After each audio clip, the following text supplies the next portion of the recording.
What would you do if the only thing you had left in the world was the one thing no one wanted? If your inheritance, after a life of quiet loyalty, was a punchline whispered at your own father's wake? This is a story about a piece of land considered so worthless it was given away out of spite. A stretch of Arizona desert baked to the hardness of bone.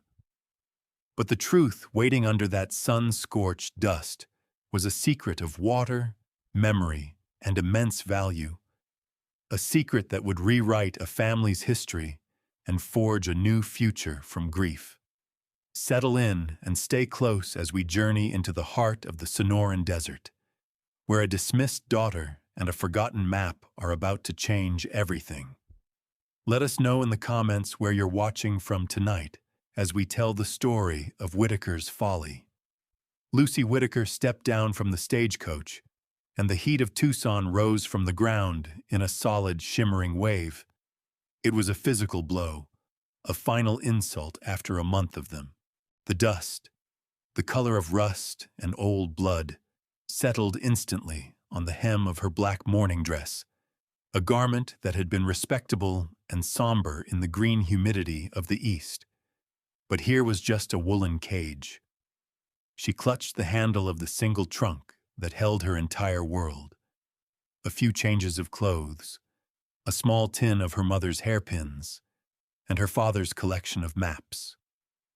Old, cracked, and heavy with the smell of leather and ink, they were the source of her current predicament. Her father, a man who had dreamed more than he had acted, had poured his last years and last dollars into these parchments, charting and recharting a piece of land no one had ever cared about. In the end, it was all he'd had left to give her. The rest, the house, the savings, the small but respectable portfolio of stocks, had gone to her uncles and their smirking wives, men who had called her father a fool in life, and now profited from his death. The lawyer's office swam in her memory. The scent of stale cigar smoke, the drone of legal language, and the final dismissive clause. To my only daughter, Lucinda, I leave my parcel of land in the Arizona Territory, a place of profound potential. A soft, cruel titter had rippled through the room. Now, standing under the indifferent blue sky, that potential felt like a phantom. Her throat was tight with unshed tears and the fine, gritty dust of the road. She was 25 years old, alone, and the owner of nothing but a rectangle of dirt on a piece of paper. Her father's belief had to count for something. It had to. But as she looked down the long, unpaved street, past the false-fronted saloons and the weary faces of strangers, that belief felt as thin and fragile as a ghost. The weight of the trunk in her hand was the only solid thing in her world, a testament to a love that had left her stranded. The land office was a small, stuffy room that smelled of dry paper and sweat. The clerk, a man with a green visor that seemed permanently attached to his forehead, peered at her deed over the top of his spectacles. He tapped a long, ink-stained finger on the parchment. Section 22, Township 14 South, Range 16 East, he recited, his voice devoid of interest. Yes, ma'am. We have it on the territorial survey. Belongs to the late Mr. Thomas Whitaker. He didn't look up. Taxes are due in 2 months. After that, it reverts to the territory for auction. His tone suggested this was an inevitability, a simple matter of paperwork completing its cycle. Lucy's heart sank. 2 months. Is there any interest in it? From neighbors, ranchers, she asked, her voice smaller than she'd intended. The clerk gave a dry, rustling chuckle.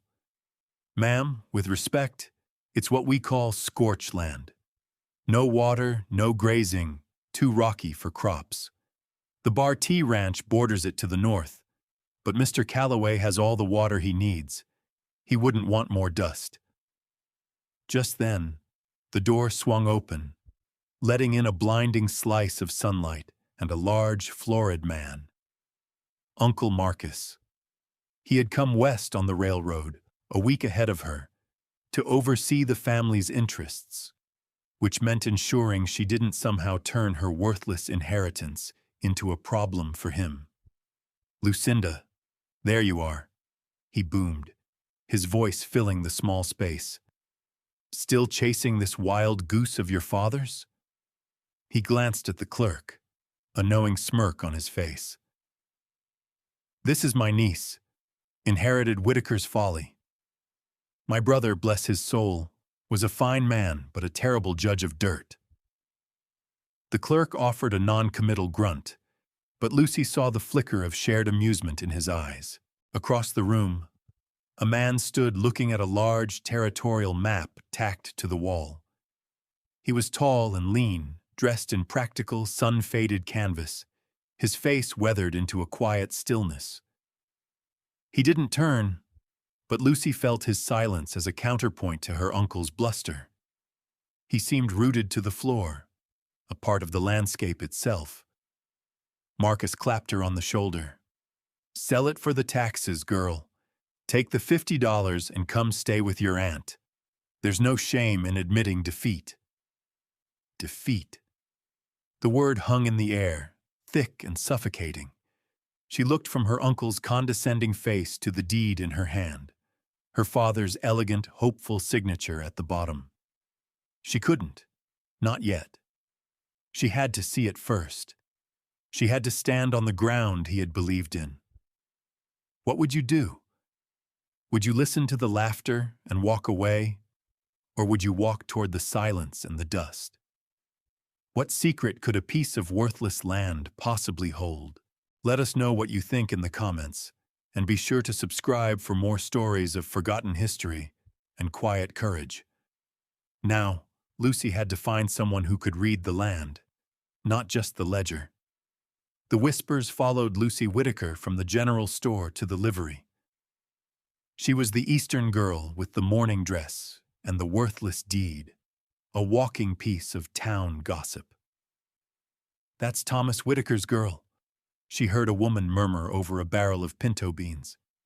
"Poor thing. He filled her head with stories of silver and lost Spanish missions." A man leaning against a post spit a stream of tobacco juice near her boots. "More like lost his mind," he muttered to his friend. "Paid good money for a patch of hell." Each comment was a small stone thrown at the fragile wall of her resolve. Her Uncle Marcus held court in the hotel saloon, buying rounds of whiskey and telling exaggerated tales of his brother's eccentricities. He painted a picture of a man lost in fantasy, a cautionary tale for any who would choose dreams over dollars. Lucy heard the stories relayed back to her, twisted and embellished, until her father sounded like a madman and she, his deluded disciple. She learned to keep her eyes down, her expression neutral, her purpose held close like a secret. One afternoon, seeking refuge from the oppressive judgment of the town, she walked to the edge of the settlement where the adobes gave way to the open desert. An old woman sat under the shade of a mesquite tree, a blanket displaying her hand-formed pottery. Her face was a beautiful map of wrinkles, her dark eyes holding a deep, settled calm. She was Pasquala, a Tohono O'odham elder who had seen decades of newcomers arrive with their loud ambitions and louder disappointments. Lucy stopped, drawn by the woman's silence. She ran a hand over a cool, smooth pot, its surface decorated with geometric patterns that seemed to speak of the earth itself. Pasquala didn't try to sell her anything. She simply watched. After a long moment, the old woman's gaze shifted from the pot to Lucy's hands, which were soft and pale, unused to the harshness of this new world. Then, her eyes lifted, looking past Lucy toward the distant, heat-shimmered mountains that bordered the very land Lucy now owned. Her voice, when it came, was low and raspy, like stones rubbing together. La tierra más seca, she said, her English slow and deliberate. Recuerda el agua más profunda. The driest ground remembers the deepest water. Lucy stared at her, confused. It sounded like a proverb, a piece of desert poetry with no practical meaning. She thanked the woman, paid for a small, unadorned cup, and walked away, the cryptic words echoing in her mind. It was a warning, a blessing, a riddle. She couldn't tell which. All she knew was that it was the first thing anyone had said to her that didn't feel like mockery or pity. It felt like a key, though she had no idea what lock it might fit. The journey to Section 22 was a slow, grinding ordeal. Lucy spent the last of her traveling money on a sway-backed mule named Cicero and a rickety buckboard wagon that threatened to fall apart with every jolt. The man at the livery had given her a pitying look, but took her money all the same. She loaded her trunk, a barrel of water, and a sack of provisions, flour, beans, salted pork, and set out alone at dawn. The town vanished behind her in a haze of dust, and the world opened up into a vast, silent expanse of creosote, saguaro, and stone. The sun climbed, relentless and white. The heat pressed down, stealing the moisture from her skin and the hope from her heart.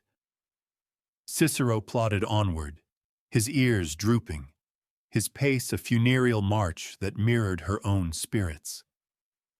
This was the land her father had loved, had written about in his letters with such passion. He'd described the colors of the sunset, the stark beauty of the landscape, the feeling of ancientness. But all Lucy could feel was a profound and hostile emptiness. It was a land that did not want her. It did not want anything. It simply endured. By late afternoon, following the crude map the land clerk had drawn for her, she reached the marker stake that designated the northeast corner of her property. She climbed down from the wagon, her legs stiff, her body aching. And she looked. It was worse than she had imagined. Worse than the clerk's dismissal, worse than her uncle's scorn. It was a slope of pale, gravelly soil, studded with jagged rocks and thorny bushes. Not a tree for shade, not a blade of grass for grazing, just a tilted, barren plate under a punishing sky. A wave of despair, so powerful it made her dizzy, washed over her. They were right. Everyone was right.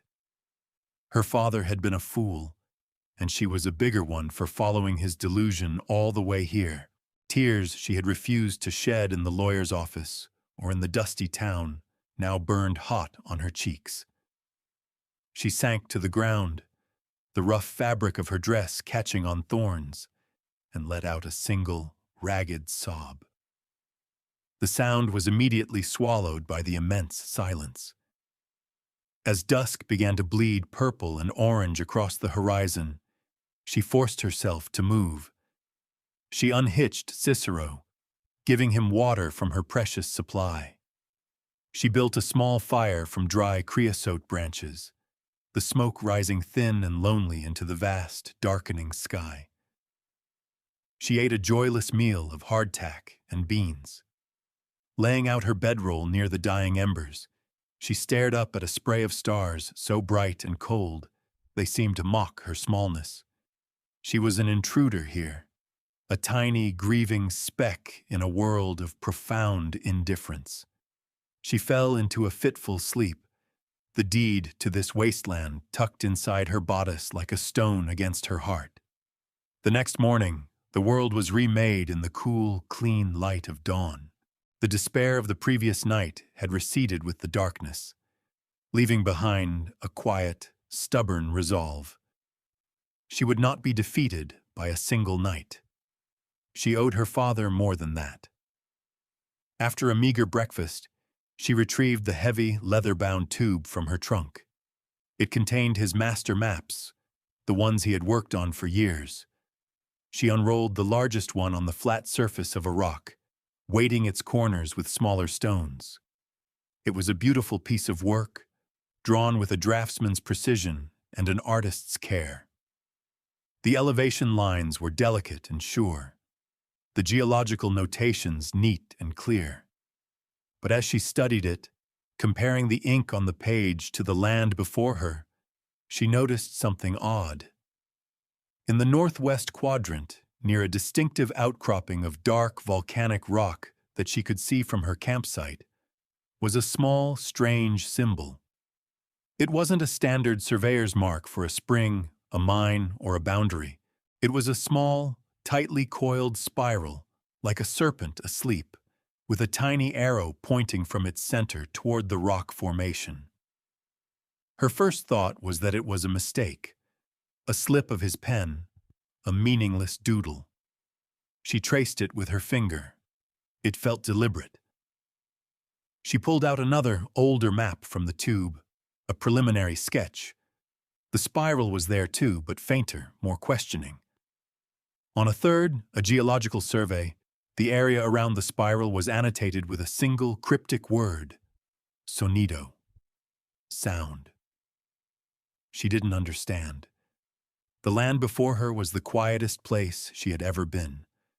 There was no sound, but the whisper of the wind and the buzz of a fly. She walked over to the outcropping, the sun already beginning to bake the ground. The rocks were black and sharp, a stark contrast to the pale soil around them. She kicked at the base with the toe of her boot. Solid. She knocked on one of the larger boulders with her knuckles. A dull, solid thud. Nothing. It was nothing. Just another of her father's fancies, a product of a mind that saw patterns where none existed. She felt a familiar pang of disappointment, a mix of love and frustration for the man who had bequeathed her this puzzle. She walked back to her camp, trying to dismiss it, to focus on the practical matter of how she could possibly make this land presentable enough to sell for the price of its taxes. But the image of the coiled serpent stayed in her mind's eye, a question mark drawn in ink on a landscape of brutal, unyielding answers. It was the first detail that didn't quite fit the narrative of worthlessness, a single dissonant note in a chorus of despair. Lucy knew she couldn't sell the land, or even understand it, without a proper survey. A formal plat map, registered and stamped, was the only language men like the land clerk and her uncle understood. There was only one surveyor she had seen whose quiet demeanor suggested competence over bluster. The man from the land office. She found him at the livery, mending a leather strap on his saddlebags. His name was Robert Hale. When she approached, he looked up, his eyes a clear, steady gray. He remembered her from the office. "Ma'am," he said, his voice quiet and even. She explained what she needed.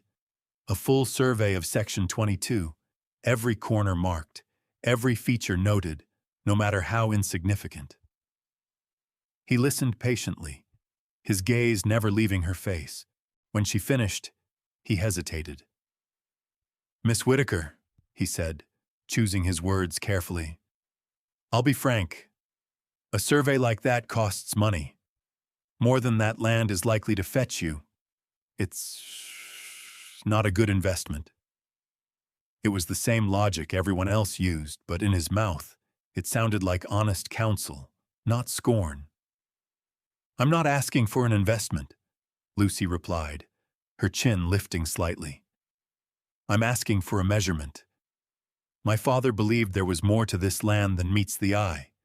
I need to know if he was right." Something in her tone, the exhaustion, the defiance, the grief, seemed to break through his professional reserve.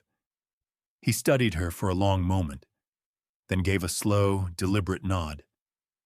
"All right, Miss Whitaker. I'll do it." They started the next day. Robert arrived at her camp just after sunrise, his own mule laden with the tools of his trade. A heavy transit, a tripod, measuring chains, and marking stakes. The work was slow and punishing. Lucy insisted on helping, dragging the heavy Gunter's chain through the thorny scrub, holding the stadia rod steady while he squinted through the eyepiece of his transit, her hands quickly becoming blistered and raw. They worked mostly in silence, a comfortable quiet that grew between them under the vast sky. Robert was a man of few words but precise actions. He moved with an economy of motion, his respect for his tools and his craft evident in every gesture. He was a widower, she learned in a brief exchange, his wife taken by fever 2 years prior. He spoke of it simply, a fact stated without sentimentality. Yet the loss was there in the settled quiet of his eyes.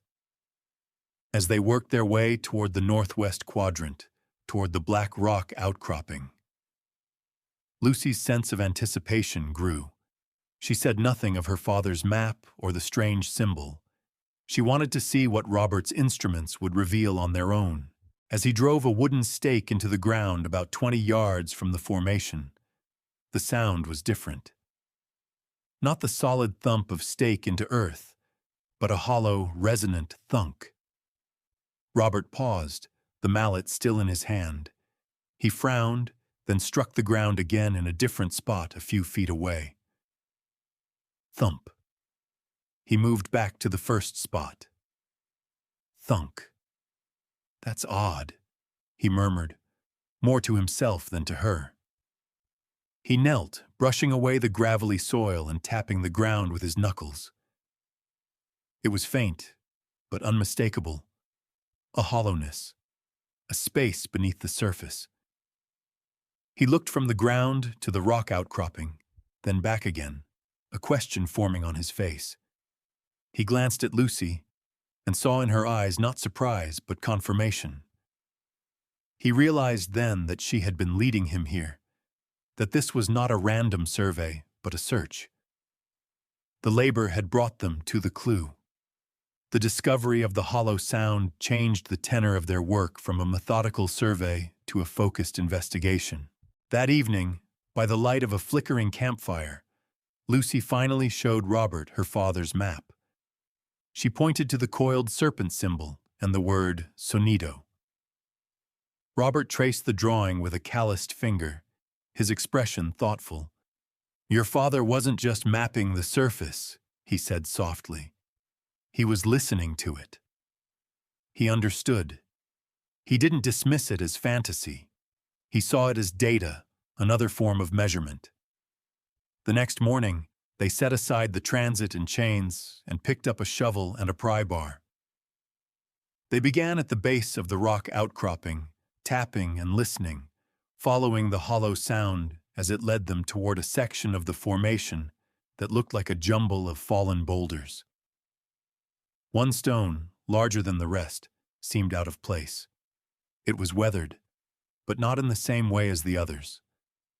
The edges were slightly less sharp, as if it had been moved. It took both of them, straining with the pry bar, to shift it. With a deep groan of rock on rock, the boulder moved, revealing a dark, narrow opening behind it, just large enough for a person to squeeze through. A gust of cool, musty air breathed out from the blackness. It was a cave, or the entrance to one. Robert lit a lantern, its golden glow pushing back the shadows. He went in first, Lucy close behind him.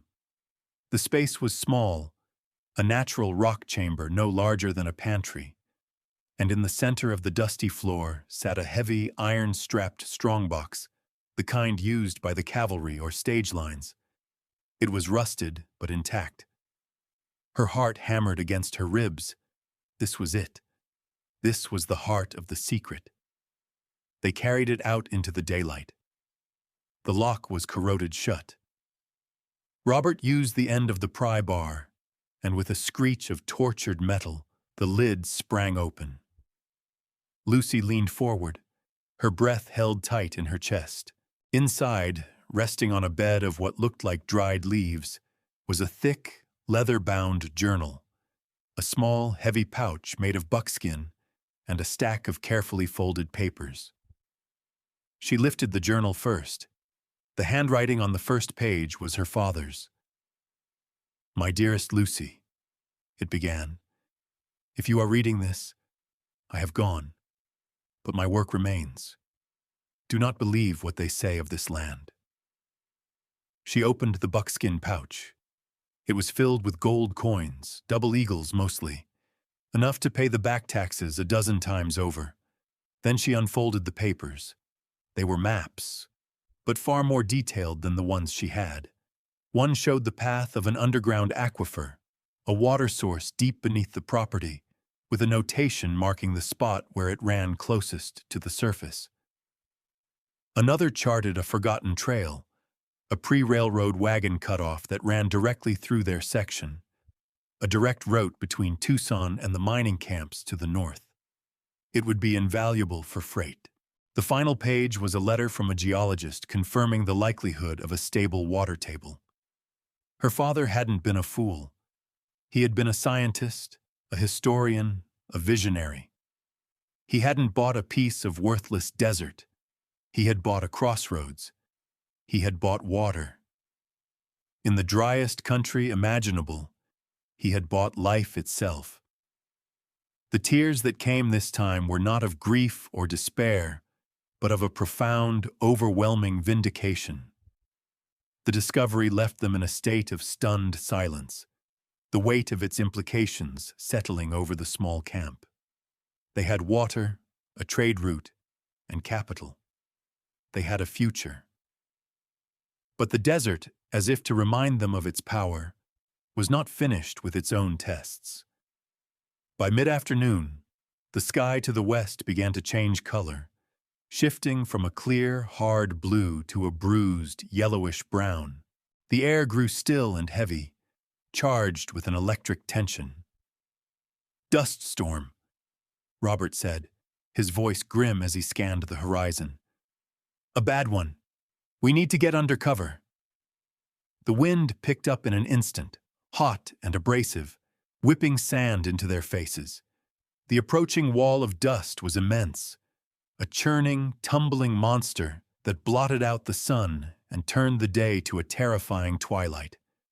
There was no time to pack the camp or secure the wagon. "The cave!" Lucy shouted over the rising shriek of the wind. They scrambled for the small opening behind the rock, pulling the heavy strongbox and their water canteens in with them, just as the full force of the storm hit. The world outside dissolved into a roaring, blinding chaos of sand and wind. Inside the small chamber, it was dark and cramped, the air thick with the smell of ancient dust. The lantern cast dancing shadows on the rock walls as the storm raged, the sound a deafening howl that seemed to shake the very foundations of the earth. They were trapped, but safe. Hours passed. The storm showed no sign of abating. Sometime in the deepest part of the tempest, they heard a new sound, a desperate human cry, nearly lost in the wind's fury. Robert and Lucy exchanged a look of alarm. He tied a rope around his waist, handing the other end to Lucy. "Hold this. Don't let go," he ordered. "I'm going to look." Bracing himself against the gale, he edged out of the cave, disappearing into the brown maelstrom. Lucy held the rope with all her strength, her knuckles white, her heart pounding with fear.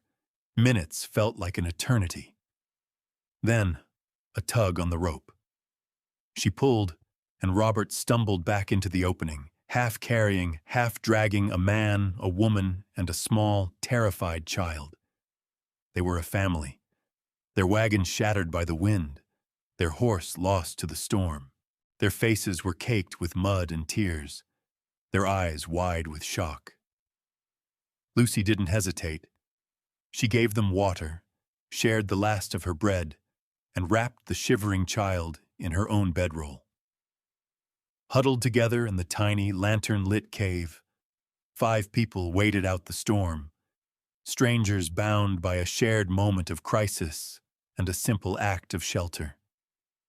Lucy looked at the grateful faces of the family, at Robert's steady presence beside her, and understood something profound.